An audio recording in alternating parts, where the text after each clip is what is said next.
Hello po sa inyong lahat dyan, no? Magandang gabi. Kasi gabi na dito sa amin ngayon. Humingi pa ako ng pasensya sa inyong lahat kasi kanina po, in-upload ko po yung video tungkol sa sasakyan ni boss na nadisgrasya. Bali nadisgrasya yun noong Saturday. Na Saturday po yun nadisgrasya.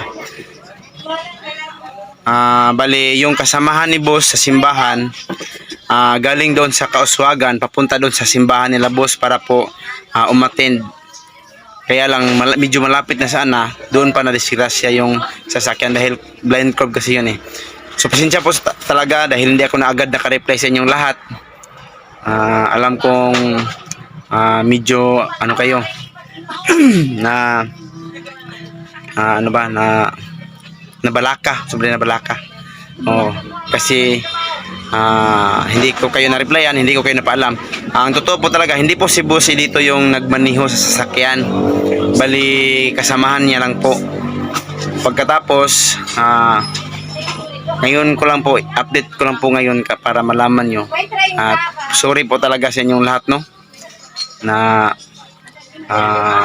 naghintay sa reply ko sa inyong mga comment. Okay po talaga, wala pong ano, mabuti na lang at ang mga sakay at saka yung nagmaniho ay okay lang. Sabi ng natanong ko kasi naabutan ko lang po yung sasakyan doon sa gilid ng kalsada na nagkaganoon na. Kaya tiningnan ko parang nakita ko na kay boss kasi kaya binidyo ko. Tapos pag uwi ko sa amin, nakita ko doon, sinabihan ko si boss na nadisgrasya pala yung bao-bao mo boss. Siya pahinga, sabi niya pahinga muna lang daw niya yung bunggo muna lang yung papatakbuhin niya, gagamitin niya, sabi niya. Pero ipais din naman yun ni boss pagdating ng araw. So maraming salamat talaga sa inyong lahat, no, at pasensya po talaga.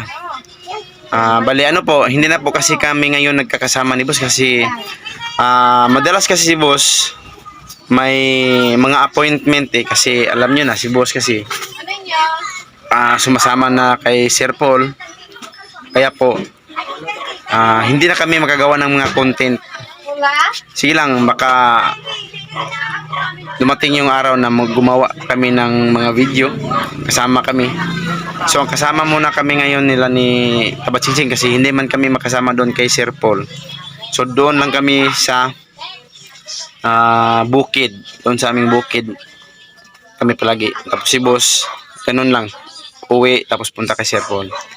So pasensya ulit, no, sa inyong lahat, no, na ano